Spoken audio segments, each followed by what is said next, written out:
Welcome to our Sayali fashion designer channel आणि मी आहे सायली। तर तुम्हा सर्वांचं आपल्या आजच्या नवीन अशा छानशा व्हिडिओमध्ये मी मनापासून खूप खूप स्वागत करते। तर कसे आहात तुम्ही? नक्कीच मस्त आणि मजेत असणार आहात। सो बघा, मग आज मी तुमच्यासोबत खूप सुंदर अशी बाही डिझाईन शेअर करणार आहे। सो ही जी काही डिझाईन आहे ना, खरं तर या डिझाईनमुळे साडीला ब्लाउजला खूप सुंदर लुक येणार आहे। सध्या खूप रिक्वेस्टेड अशी ही बाही डिझाईन आहे आणि बऱ्याचदा आपल्याला बाही डिझाईन कशी बनवावी हे सुचत नाही। सो ही डिझाईन तुम्ही नक्की बनवू शकता। मी तुम्हाला या डिझाईनची संपूर्ण कटिंग आणि स्टिचिंग अतिशय सावकाश स्टेप बाय स्टेप आणि खूप काही महत्त्वाच्या टिप्स अँड ट्रिक्स सहित सांगण्याचा प्रयत्न करणार आहे, जेणेकरून तुम्हाला आपला आजचा हा व्हिडिओ बघून परफेक्ट अशी बाही डिझाईन सहजच बनवता येईल। सो अशी छानशी बाही डिझाईन तुम्ही नक्की ट्राय करून बघा आणि जर तुम्हाला काही प्रॉब्लेम येत असेल तर मला कमेंट करून नक्कीच कळवा। मी तुमच्या प्रश्नाचे उत्तर देण्याचा नक्कीच प्रयत्न करेल। ठीक आहे, सो चला मग आता आपण आपला आजचा छानसा व्हिडिओ ला सुरुवात करूयात आणि आपला आजचा हा व्हिडिओ तुम्ही स्किप न करता पूर्ण नक्की बघा, जेणेकरून तुम्हाला आपला आजचा हा व्हिडिओ बघून परफेक्ट असा बाही डिझाईन सहित कशी बनवावी ते हे सहजच लक्षात येईल। ठीक, सो चला मग आता आपण स्टार्ट करूयात। तर हे बघा, इथे तुम्ही बघू शकतात की ही आहे बाही। ऍक्च्युली ही बाही मी ऑलरेडी इथे कटिंग करून घेतलेली आहे आणि काठ सुद्धा सेपरेट कट केलेला आहे। खरं तर ना, बॅकनेक डिझाईन बनवल्यानंतर खूप कमी काठ उरलेला आहे आणि अगदी कमी म्हणजे छोट्याशा काठापासून आज आपण खूप सुंदर अशी बाही डिझाईन बनवणार आहोत। कमी काठ असला की बाहीला डिझाईन कशी बनवावी तेही सुचत नाही, तर ही डिझाईन तुम्ही नक्कीच बनवू शकतात। साडी पण छान अशी कॉटन टाईप आहे आणि त्यावर ही बाही डिझाईन नक्कीच खूप छान उठून दिसेल असं मला तरी वाटतंय। सो तुम्ही पण स्टिच करून बघा, नक्कीच छान दिसेल। खरं तर ना, इथे अस्तर आणि मेन फॅब्रिक असं दोन्हींची बाही ऑलरेडी आपण कटिंग करून घेतलेली आहे आणि याचं मेजरमेंट मी तुम्हाला सांगते।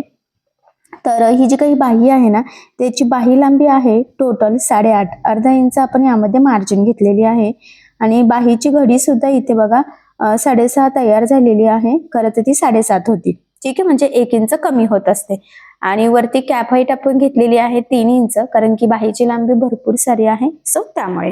तर अशा पद्धतीने मापे टाकून आपण ही बाही इथे ऑलरेडी कटिंग करून घेतलेली आहे आणि आता सगळ्यात आधी आपण जी काही अस्तरची बाही आहे ना, तर त्यावर मार्किंग आणि कटिंग करून घेऊया डिझाईनची आणि मग नंतर स्टिच करायला स्टार्ट करूयात। असो बघा, मग जेवढा काठ आहे ना त्यापेक्षा थोडंसं कमी आपण इथे मार्किंग करू। तर मी 4.5 ला मार्किंग करून घेतलेली आहे। त्यानंतर आता आपल्याला क्रॉसमध्ये सुद्धा एक मार्किंग करायची आहे, तर मी थोडीशी इथे अंदाजेच मार्किंग केलेली आहे बघा। आणि त्यानंतर वरती गोलाकार शेप सुद्धा आपल्याला इथे ड्रॉ करायचा आहे। एवढंच नाही, तर हा जो काही गोलाकार शेप आहे ना, तर तो आपल्याला बाहीला सुद्धा मॅच करायचा आहे। त्यामुळे मग मी अजून एक मार्किंग करून घेतली, इथून या पद्धतीने लाईन ड्रॉ केली आणि त्यानंतर मग हा जो काही गोलाकार शेप आहे तर याला आपल्याला खालचा बाहीचा जो काही घेर आहे ना, तर तो सुद्धा मॅच करायचा आहे, तरच ती आपली डिझाईन अगदी म्हणजे परफेक्ट अशी तयार होईल। सो बघा, मग मी इथून ही मार्किंग करून घेतलेली आहे। आता जी काही मार्किंग केली एक्झॅक्टली त्यावरच आपल्याला कटिंग करून घ्यायची आहे। सो बघा, मग मी इथे ह्या पद्धतीने कट केलं आणि हा मधला सुद्धा जो काही शेप आहे तर तो कट करून सेपरेट केला। आता अशा पद्धतीने खरं तर आपली मार्किंग झालेली आहे। सो आता आपण इथे स्टिच करायला सुरुवात करूयात। तर सगळ्यात आधी अस्तर आणि मेन फॅब्रिकची बाही एकमेकाला जोडायची आहे। त्यासाठी बरोबर ब्लाऊजची बाही सरळ ठेवली, त्यावर आपण कटिंग केलेली अस्तरची बाही ठेवायची आहे आणि सगळ्यात आधी बघा खालच्या साईडनी आपल्याला म्हणजे संपूर्ण ह्या शेपला ना साधारणतः पाव इंच एवढं एकसारखं मार्जिन ठेवत इथे टीप मारून घ्यायचं आहे। मार्जिन एकसारखं राहू द्या, जर का शेप तुमचा व्यवस्थित येत नसेल तर मग तुम्ही कॅनव्हास पेपर लावून स्टिच करू शकतात, पण लगेच काही गरज नाहीये। सो मग मी इथे टीप मारली, त्यानंतर जे काही एक्स्ट्राचं आहे मधलं तर ते आपण कट करून घेऊयात, म्हणजे मेन फॅब्रिक जे एक्स्ट्रा आहे ते। आणि यानंतर आता ह्या शेपला द्यायचे आहे आपल्याला छोटे छोटे कट्स, जेणेकरून ज्यावेळेस आपण ही बाही सरळ करू तर ती प्रॉपर परफेक्ट फिनिशिंग सहित सरळ व्हावी आणि जसा शेप आपण ड्रॉ केलेला आहे तसाच तो रेडी व्हावा, त्यासाठी ही स्टेप खूपच इम्पॉर्टंट आहे। सो बघा, मी छोटे छोटे कट्स मारले आणि त्यानंतर हे या पद्धतीने सरळ करायची आणि आता आपल्याला इथून द्यायची आहे दाबटीप। तर बघा, मग आता इथे दाबटीप देताना सुद्धा आपल्याला काळजी घ्यायची आहे की जो काही आपला आतला अस्तरचा कपडा आहे तर तो वरती दिसणार नाही, जेणेकरून आपली फिनिशिंग बिघडायला नको। सो फिनिशिंगसाठी खरं तर ज्या काही छोट्या मोठ्या टिप्स अँड ट्रिक्स मी संपूर्ण कटिंग स्टिचिंग करताना सांगत आहे तर त्या तुम्ही आवर्जून फॉलो करा, कारण मी नेहमीच सांगत असते फक्त डिझाईन बनवणंच इम्पॉर्टंट नसतं, तर ते प्रॉपर फिनिशिंग सहित स्टिच करणं सुद्धा तितकंच गरजेचं असतं।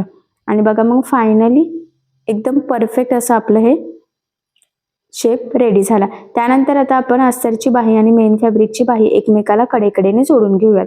आता हे जोडताना जेवढं शक्य आहे तेवढं कमीत कमी मार्जिन पकडायचं. त्याचबरोबर जोडताना कुठे गोळा होणार नाही याची सुद्धा काळजी घ्यायची. यानंतर बघा मग एक्स्ट्राचं कट करून परफेक्ट मापाची बाही आपण इथे रेडी करून घेऊयात. कारण तुम्हाला सगळ्यांनाच माहीत आहे अस्तरवर आपण परफेक्ट कटिंग करतो, पण ब्लाऊज पीसचा कपडा आपण थोडंसं एक्स्ट्राचं मार्जिन ठेवून कटिंग करत असतो. म्हणूनच मग पुढची डिझाईन बनवण्याच्या आधी परफेक्ट अशी ही बाही आपण इथे रेडी करून घेतलेली आहे. आता यानंतर काय करायचं, जो काही मधला आपण छोटासा शेप कट केला होता तर तो आपल्याला काठाचा बनवायचा आहे. त्यासाठी आपल्याला इथे कॅनव्हास पेपर लागणार आहे. तर मी नेहमीच सांगत असते, बऱ्याचदा सांगितलेलं सुद्धा आहे की जो काही आपण बाहीवर म्हणजे ब्लाऊजची बाही वगैरे असते तर त्यावर आपण पेपर कॅनव्हास यूज करतो. तर हा पेपर कॅनव्हास मी इथे कट करून घेतला. तर तो सगळ्यात आधी डबल फोल्ड करायचा आहे. त्यावर हे बघा हा पार्ट ठेवायचा आहे अस्तरचा आणि सगळ्यात आधी आहे तशीच मार्किंग आपल्याला इथे करून घ्यायची आहे बघा. तर मी इथे स्केच पेनच्या सहाय्याने मार्किंग करून घेत आहे.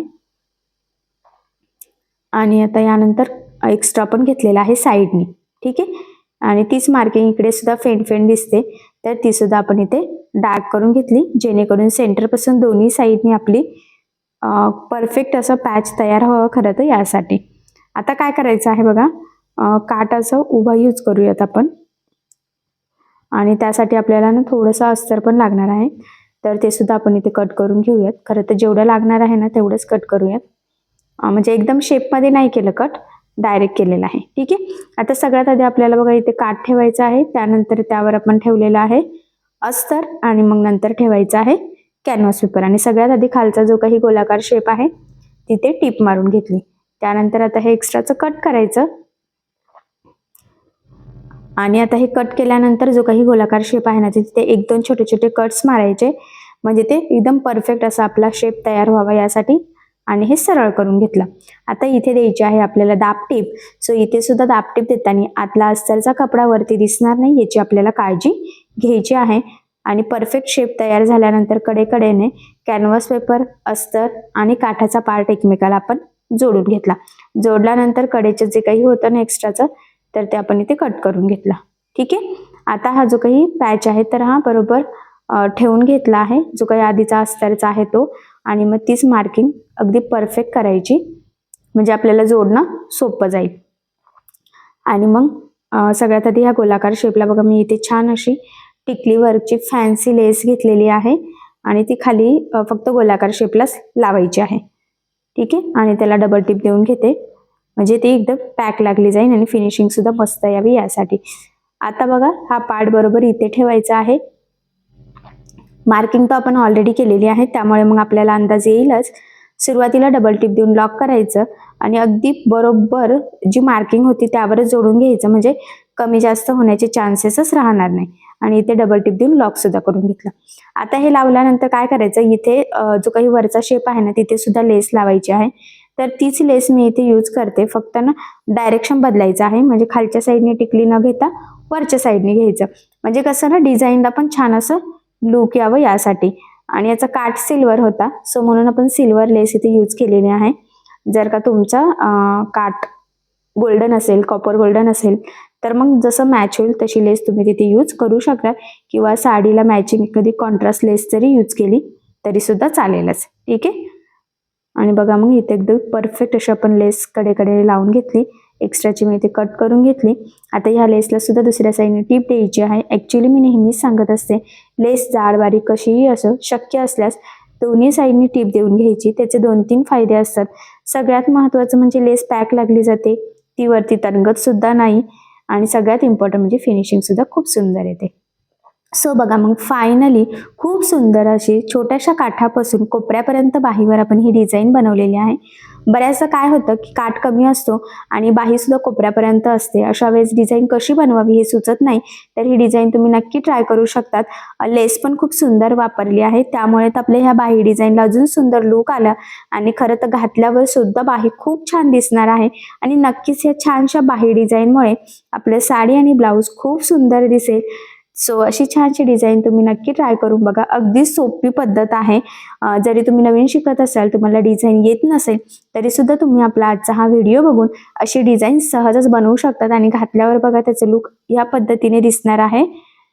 म्हणजे तुम्हाला थोडी आयडिया यावी यासाठी मी दाखवलं आहे. ठीक आहे. सो नक्की अशी डिझाईन स्टिच करून बघा. लक्षात येते की फिनिशिंग किती सुंदर आलेली आहे. त्याचबरोबर मी तुम्हाला या डिझाईनची संपूर्ण कटिंग आणि स्टिचिंग अतिशय सावकाश स्टेप बाय स्टेप आणि खूप काही महत्त्वाच्या टिप्स अँड ट्रिक्स सहित सांगण्याचा प्रयत्न केलेला आहे, जेणेकरून तुम्हाला आपला आजचा हा व्हिडिओ बघून फक्त डिझाईन बनवणंच नाही तर ती प्रॉपर फिनिशिंग सहित कशी बनवावी हे देखील सहजच लक्षात येईल. त्याचबरोबर अगदी सोप्या पद्धतीने सांगण्याचा प्रयत्न केलेला आहे, जेणेकरून बायचान्स जरी तुम्ही कोणी नवीन शिकत असाल तरी सुद्धा तुम्हाला आपला आजचा हा व्हिडिओ बघून अशी डिझाईन सहज बनवता येईल. सो चला मग आता आपण आपला आजचा छानसा व्हिडिओ इथेच थांबूयात आणि तुम्हाला आपली आजची डिझाईन आजचा व्हिडिओ कसा वाटला हे मला कमेंट करून नक्की कळवा. त्याचबरोबर आपला व्हिडिओ आवडला असेल व्हिडिओला लाईक करायला विसरू नका आणि असेच नवनवीन छानसे व्हिडिओज बघण्यासाठी आपल्या सायली फॅशन डिझायनर या चॅनलला सबस्क्राईब करा आणि ज्यावेळेस तुम्ही सबस्क्राईब कराल त्यावेळेस त्यासमोरील बेल आयकॉन ही नक्की प्रेस करा. त्यामुळे काय होईल, जेव्हा मी नवीन व्हिडिओज टाकेल त्याचे नोटिफिकेशन तुम्हाला तुमच्या मोबाईलवर येईल. ठीक आहे. सो चला मग आता आपण भेटूया पुन्हा नवीन अशा छानशा व्हिडिओमध्ये. तोपर्यंत टेक केअर, काळजी घ्या आणि आपला आजचा व्हिडिओ शेवटपर्यंत पूर्ण बघितल्याबद्दल thank you so much. Bye bye.